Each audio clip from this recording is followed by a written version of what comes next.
Imagine, if you will, a nice, cool summer weekend, the year 2001. You have your favorite drinks and snacks at hand. It's Saturday evening, so no work or school, and all you have planned for that night is to play a game you're more than excited to explore. You load up your PS2, and then you hear it for the first time, the menu music, then the intro, and soon you delve into a brand new world. For me, that game was Final Fantasy X, arguably my favorite game of all time. I'm sure many of you have your own version of this, whether it's online playing in Halo 2 lobbies, getting lost in the water temple with Ocarina of Time, maybe playing the last decent WoW expansion, or something else entirely. If you're a gamer, there's at least one game you have a fond memory of.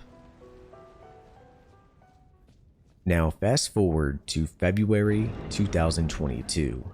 You rise up an elevator, waiting to exit into a new adventure. Not only do you feel the music, pushing you ever closer to the edge of your seat, you're in awe as you witness the lands between, as its massive world breathes air to your senses for the very first time. Elden Ring, another game that was truly an experience to play. What happened to that feeling in gaming, that feeling of awe and wonder, just genuine excitement and fun? Are games truly just not as fun as they once were? Or perhaps did we change? And why is that? Hey guys, Ronin here, going off script for a second because it's been quite some time since I made content on this channel. As many of you all know, I'm a father now. I have a 4-month-old daughter, so the priorities I had, the gaming and everything else between, has definitely gone down some. And that's kind of what inspired this video today. So going forward, if you enjoy these type of chat / thought idea videos, then like and subscribe, because that's kind of what my channel is probably going to turn into. Whether it's about anime, games, or whatever else I enjoy, it's probably what I'm going to end up having thought videos for. So prices of games are going up. We're talking $60, $70, $80 plus. And thanks to Nintendo, 80 is probably going to become the new norm for games. That really sucks because the quality of games doesn't seem to be improving at all. As a father, the time I had to dedicate towards games is going down, and with that, the choice of whether I even want a game or not is truly there. If you're spending money on a game, you want to have fun, right? Did I, as a consumer, do I just not enjoy games anymore because I'm getting older and I changed? Or are games in general just not that great anymore? And that's what we're going to answer today, because I think it's a mix of both, to be quite honest. Think about it. Think of some truly great games that you could argue are 10 out of 10 games. I'm going to name a few here, so go ahead and close your eyes and just think for a moment. Truly great games. Elden Ring, Tears of the Kingdom, Player Obscure 33, Baldur's Gate 3. I just named 4 games that are more modern compared to others because I don't want to have nostalgia as a big factor here. But all 4 of these games I just listed are standouts in their genre. They are fantastic games that you could argue are 10 out of 10 games. What makes them so great though? Because in order to answer the question of whether we as consumers are changing or the quality of games is going down, we need to answer what makes a game truly great and really what makes it fun. What makes those games truly great? And I think the first thing is going to be fun, engaging gameplay. You could have a mediocre story, but if the gameplay is truly great, you're probably going to have fun playing that game. Take a look at Elden Ring, for example. I am a huge Souls fan. I have been since Dark Souls 1, 2, 3, all of those have been fun games, Bloodborne. Love FromSoft. I enjoy these type of games because the idea of fighting a challenging boss, because the boss mechanics in the type of games that they make are really unique. Failing time after time and then finally beating that boss is really fun to me. The gameplay aspect of that is just wonderful. And it's a standout in its own genre because everyone seems to try to repeat the Souls-like games, but they're never quite as good, are they? Take a look at Baldur's Gate 3. And I know that type of gameplay isn't for everyone, but I'm a huge Dungeons and Dragons fan. And to be quite honest, my channel was started with Baldur's Gate 3 content.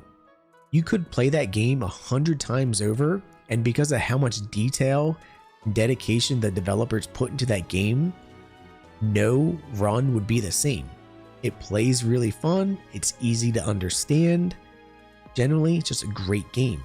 Tears of the Kingdom, I mean, it takes the old school Legend of Zelda gameplay and adds a truly immersive, do whatever you want sandbox experience. I mean, you could spend hours upon hours creating pretty much anything from your imagination in game, and that's just insane because even after defeating Ganondorf at the end of the game, I still run around in that game creating new contraptions because it's fun, because I want to. Clair Obscur 33 took the turn-based RPG style and flipped it on its head, adding parry and dodge mechanics, one-time button presses. I mean, it's just wow. Not to mention the story. So already, all 4 of these games have easy gameplay to understand. The story, though, is what makes them even better. And now, not every game is story-driven, but we're going to start with Clair Obscur 33 first, because the story in that game is just out of this world, man. It's one of the few RPGs I played where when I'm playing it, I wanted to skip side content because I had to know how the game ended.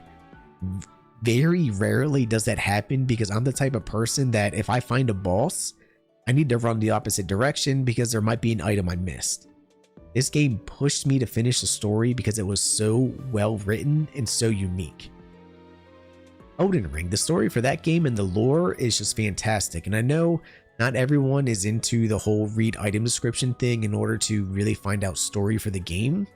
I like that kind of stuff because I like diving into lore into games in general, and being able to do that for Elden Ring to see just how vast that universe was really fun. But I understand not everyone likes that, but the gameplay is what pushed that really high.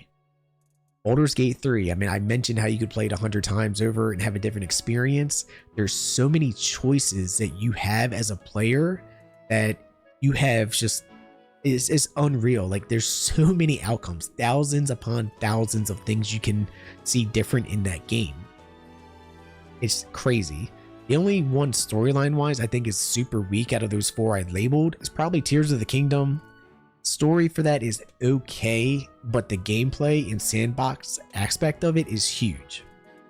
So we have a great game has good gameplay, and we know great gameplay can push a mediocre story above to have a really great game. We know if it is story driven, then the story needs to be well written. Clair Obscur 33, Baldur's Gate 3, for example. What about respecting your time as a player? Truly think about that. Have you ever played a game and you have a friend tell you, well, get to end game, that's when the game gets really fun? Why do I need to wait until the end game to have fun in a game? I should be able to have fun from the moment I start the game up, whether I'm an hour in, 5 hours in, or 20 plus hours in. Shouldn't have to wait like 8 to 10 hours in a game to start having fun. That is terrible design to me. All these games I listed that are great games, you have fun pretty much the moment you start playing the game. But why are these great games such a big deal? Well, that's because most modern games are kind of trash. Think about it. Why are such great games like these a big deal? Wouldn't the standard be to make great games in general? Well, it's not. And it's clearly not, because when a great game like these come out, it's such a big deal because other games that compare to it are so bad. So a good game should respect your time. It should have good gameplay. If it's story driven, the story should be well done. What about world building? And world building is quite important. You'd be surprised. You could have a good story, like the main story, but if the world around you doesn't feel interesting, why even explore it? I think a great example of this is going to be, again, Clair Obscur 33. Despite wanting to finish the story, even after I finished the main endgame story, I wanted to go back to all the other areas I didn't see yet because I wanted to explore. I wanted to know more about the universe. Well, other games don't do that. Take a look at Assassin's Creed Shadows, for example. This game is a big open world game, yet why even explore it? I had no reason to explore the world other than wanting to unlock fast travel points. If the reason for me to explore isn't to find out more, but it feels like a task, a chore to do, you have problems. And here's the funny part too, is the developers for that game actually sold you the ability to unlock the map for real life money. Think about that.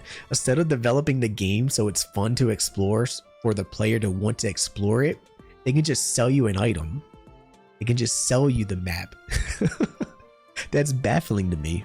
I don't think cosmetic things for microtransactions are a bad thing, because it's a way for you to support the developer if you want for extra money. But I do think if you sell power in games, that's an issue.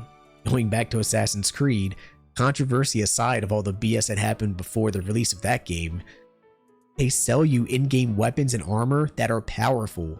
Why? If that's the case, why design a game like that? Shouldn't I want to go throughout the story to unlock these things, to work for it? Like, it's just baffling to me. I think microtransactions ruins games because it makes the developers develop it in a way that wants you to buy. If you're going to have a microtransaction like that, especially something of power, probably the game's going to be designed for you to want to spend money to buy those things. If you're already dropping $70 plus for a game, and now you're incentivized to spend even more money, like, that's just insane to me. An already terrible design. The reason I bring this up though, what makes a good game truly great, is because the older you get, the less time you have to spend towards gaming, depending on your situation. Did you start a family? Do you have a full-time job you focus on? Do you have other hobbies like writing? Do you want to try working out to lose weight? Whatever time you spend as you get older, it definitely goes down. Why would I want to spend money on a game that's not even fun anymore? And that's why I really got thinking, games kind of are like just not that good anymore, right? Take a look at games that I think are good but not great. Monster Hunter Wilds. I was so excited for this game, and I have some content on my channel for the game, but I don't think it's a great game. The story for the game is mediocre, which, let's be real, no one plays Monster Hunter for the story anyway. It's the gameplay that really pushes it above everything else. And the gameplay is some of the best out of all the Monster Hunter games, despite the difficulty not being that great upon release. But when the game was released, even now, if you're on PC, have fun, man. Good luck, because depending on what specs you have in your PC, you can't even run the game. It even has negative reviews on Steam now because of how bad it's optimized for PC. But optimization aside, the endgame for that was so repetitive. Repetitiveness is a huge problem with modern day games. Think about it. That game, even though it has free title updates, what if all the content that was a free title update, which in my opinion should have been in the base game, was actually in the base game? Instead of farming the same two monsters over and over and over again in order to get the items I wanted to make better weapons, I could fight multiple monsters at once. And they did add some more difficulty spikes with the title updates and whatnot, which is nice to have, but how come that stuff wasn't in the original game? Take a look at Cyberpunk. I think this is a prime example of games getting released too early, and it really sucks for the consumer. When that game was released, it was unplayable depending on what you're trying to play it on. It was so buggy, it was just a total mess. Now, 4 years later, the game runs smooth, it's fun, it's optimized, and I do understand it did have an expansion pack with that, but still, imagine if all the optimization, bug fixes, and everything else was actually upon release of the original game. The type of experience you would have as a consumer would be night and day. It's unreal. A lot of games nowadays are doing that though. You have all these early access games, which, don't get me wrong, I don't think early access is necessarily a bad thing. No Rest for the Wicked, for example, is a fun game and it's in early access, but I think, you know, that's an exception. There's some early access games that feel like you are paying to beta the game. And then there's other games that get released that it's fully released and yet you feel like you're playing an alpha because of how poor the systems are. And that's just bad. That's just really bad, which is why when you have a great game, a game like Tears of the Kingdom, Elden Ring, Baldur's Gate 3, Player Obscure 33, when they come out and they're so great, it's such a big deal because we got so conditioned to playing games that just aren't optimized well, games that aren't even finished upon release, or games that are just made poorly. They're not great, fun games. If it's repetitive, you do the same thing over and over, that's not really fun to me. Norse mythology, Vikings, really cool, but how many games are out like that now? It feels like even though I'm playing a new game, it's the same thing over and over again. And that brings me to the point of this video. Did I change? Or are games changing? And I think it's a mix of both. Because I have less time to play towards games, because I had to choose whether I even want a game at all, when I play a game, I want it to be fun. I want it to be a new, unique, fun experience. And when games release the same thing, concepts over and over again, that's not fun to me anymore. And developers that release games that incentivize you to spend even more money instead of making games that should be fun and let the great game sell for itself, that's another big issue. I mean, the whole single player game needing online access thing, the whole video for another day. But I mean, think about it. You could buy a single player game right now that has no online capabilities and they can just shut the server off because you didn't buy the game, you bought a license to the game. Modern day gaming is changing, and the way it's going now doesn't seem like it's going in a great direction. Yeah, there's few exceptions where some really great games do come out, but there's also a great amount of games that are kind of trash and developers just want us to pay 80 to 100 bucks for it anyway. A lot of games just aren't unique anymore. It's the same concept with a different skin. Same type of ideas over and over again. And when you have that, usually the gameplay is very similar. If they don't have gameplay that's unique or improves upon other ideas, it feels like, what's the point of the game? When you have stories that aren't well written, when you have games that are so buggy you can't even play them upon release, I mean, let's be real, all that takes away from the fun. So what's the point? But you do have those exceptions. Let me know in the comments down below what you think. I'm Ronin. Thank you so much for watching. Do you think gaming will be better in the future? I certainly hope so. I guess we'll see.